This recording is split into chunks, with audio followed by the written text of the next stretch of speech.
Assalamualaikum warahmatullahi wabarakatuh. Perkenalkan, nama saya Fatima dari Ekonomi Syariah Fakultas Ekonomi dan Bisnis Islam di Institut Agama Islam Bunga Bangsa Cirebon.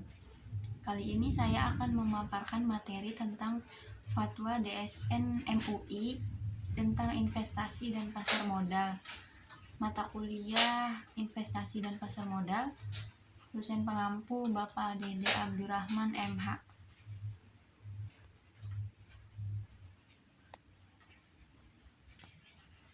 Ya, yang pertama, prinsip syariah di bidang pasar modal dalam Fatwa DSN MUI nomor 40 _DSN MUI Romawi 10 2003. Isinya yaitu yang pertama, transaksi dilakukan atas harta yang memberikan nilai manfaat dan menghindari setiap transaksi yang zolim. Yang kedua, uang sebagai alat penukaran bukan komoditas perdagangan, di mana fungsinya adalah sebagai alat pertukaran nilai yang menggambarkan daya beli suatu barang atau harta, sedangkan manfaat adalah keuntungan yang ditimbulkannya berdasarkan asas pemakaian barang atau harga yang dibeli dengan uang tersebut. Yang ketiga, setiap transaksi harus transparan, tidak menimbulkan kerugian atau unsur penipuan di salah satu pihak, baik secara sengaja maupun tidak sengaja. Yang keempat, resiko yang mungkin timbul harus dikelola sehingga tidak menimbulkan resiko yang besar atau melebihi kemampuan menanggung resiko. Yang kelima, dalam Islam setiap transaksi yang mengharapkan hasil harus bersedia menanggung resiko. Yang keenam, manajemen yang tidak mengandung unsur spekulatif dan menghormati hak asasi manusia serta menjaga kelestarian lingkungan hidup. Selanjutnya yaitu proses penetapan Fatwa Dewan Syariah Nasional atau DSN. Fatwa-fatwa yang diterbitkan oleh DSN berasal dari permasalahan yang muncul dalam pelaksanaan ekonomi syariah. Alurnya yaitu 1. Pelaksanaan harian DSN MUI menerima usulan dan pertanyaan hukum mengenai suatu produk lembaga keuangan syariah. Yang kedua, sekretariat dipimpin oleh sekretariat paling lambat 1 hari kerja setelah menerima usulan atau pertanyaan harus menyampaikan permasalahan kepada ketua. Yang ketiga, ketua Badan Pelaksana Harian DSN MUI bersama anggota BPH DSN MUI dan staf ahli selambat-lambatnya 20 hari kerja harus membuat memorandum khusus yang berisi telaah dan pembahasan terhadap suatu pertanyaan atau usulan hukum tersebut. Yang keempat, ketua Badan Pelaksanaan Harian DSN MUI selanjutnya membawa hasil pembahasan ke dalam rapat pleno Dewan Syariah Nasional. Yang terakhir, memorandum yang sudah mendapat pengesahan dari rapat pleno DSN MUI ditetapkan menjadi Fatwa DSN MUI.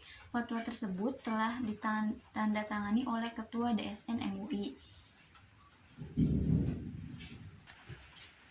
Selanjutnya, Fatwa DSN MUI nomor 40 yang tadi saya sebutkan tentang pasar modal syariah dan penerapan umum di bidang pasar modal, yaitu keputusan hukum dalam Fatwa DSN MUI nomor sekian tentang pasar modal dan pedoman umum di bidang pasar modal terdiri dari 7 bab yang memuat di dalam 8 pasal.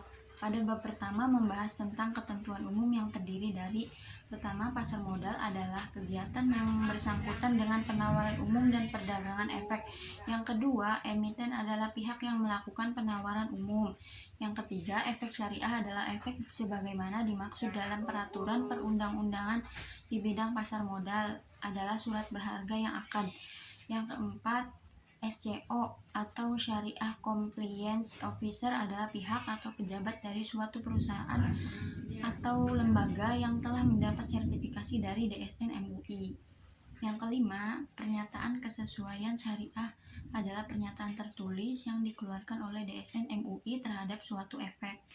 Yang keenam, prinsip-prinsip syariah adalah prinsip yang didasarkan atas ajaran Islam yang penetapannya dilakukan oleh DSN MUI.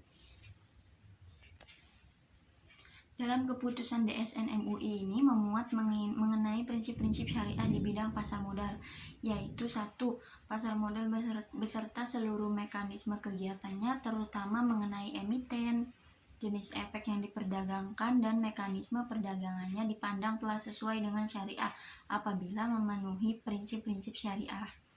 Yang kedua, suatu efek dipandang telah memenuhi prinsip syariah apabila telah memperoleh pernyataan kesesuaian syariah.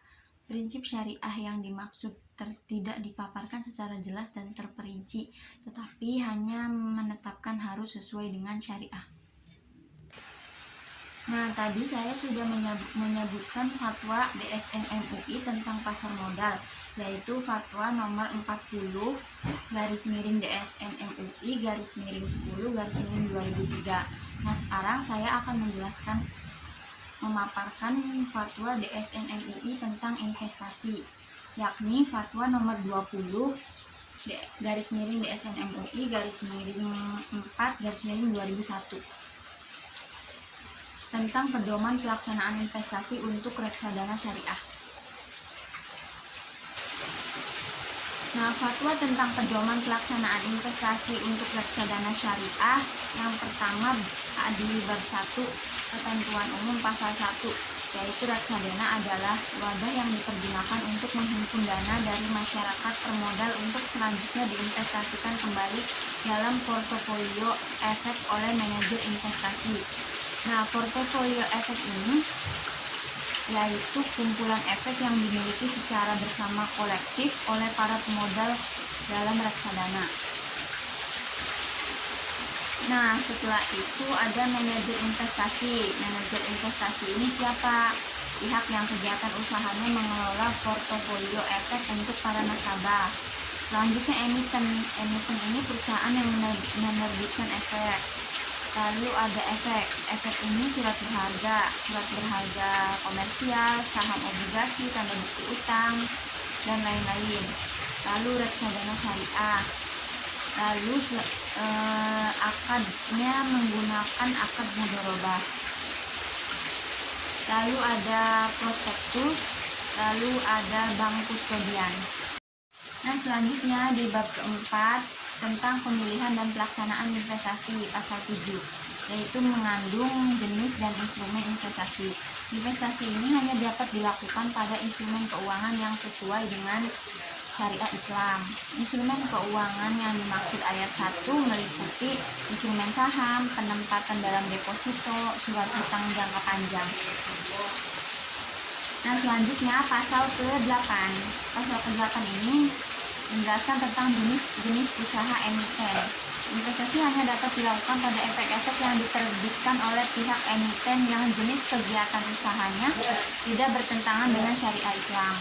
Yang kedua, jenis kegiatan usaha yang bertentangan dengan syariat Islam yaitu pertama, usahanya mengandung perjudian. Yang kedua, usaha lembaga konvensional yang mengandung ribawi.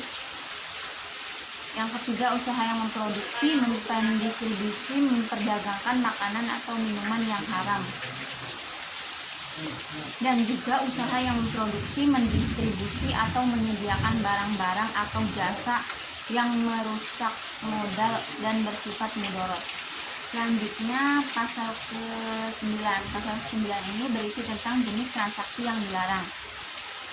Selanjutnya pasal 10 berisi tentang kondisi emiten yang tidak layak. Nah, kita lanjut bab ke-5. Bab ke-5 ini tentang penentuan dan pembagian hasil investasi. Pasal 11. Hasil investasi yang diterima dalam harta bersama milik pemodal dalam reksadana syariah akan dibagikan secara proporsional kepada para pemodal. Lalu penghasilan investasi yang diterima reksadana syariah dari saham yaitu dividen, price, capital gain. Dari obligasi, dari surat berharga pasar uang, dari deposit yang berupa bagi hasil yang diterima dari bank-bank syariah. Perhitungan hasil investasi yang dapat diterima oleh reksadana syariah dan hasil investasi yang harus dipisahkan oleh bank kustodian dan setidak-tidaknya setiap 3 bulan dilaporkan kepada manajer investasi untuk kemudian disampaikan kepada para pemodal dan Dewan Syariah Nasional. Yang kelima, hasil investasi yang harus dipisahkan yang berasal dari non halal yang akan digunakan untuk kemaslahatan umat. Untuk penggunaannya akan ditentukan kemudian oleh Dewan Syariah Nasional serta dilaporkan secara transparan. Yang terakhir, bab 6 penutup. Sekian pemaparan materi dari saya, kurang lebihnya mohon maaf. Apabila ada salah kata mohon dimaklumi. Semoga bermanfaat buat kita semua. Wassalamualaikum warahmatullahi wabarakatuh.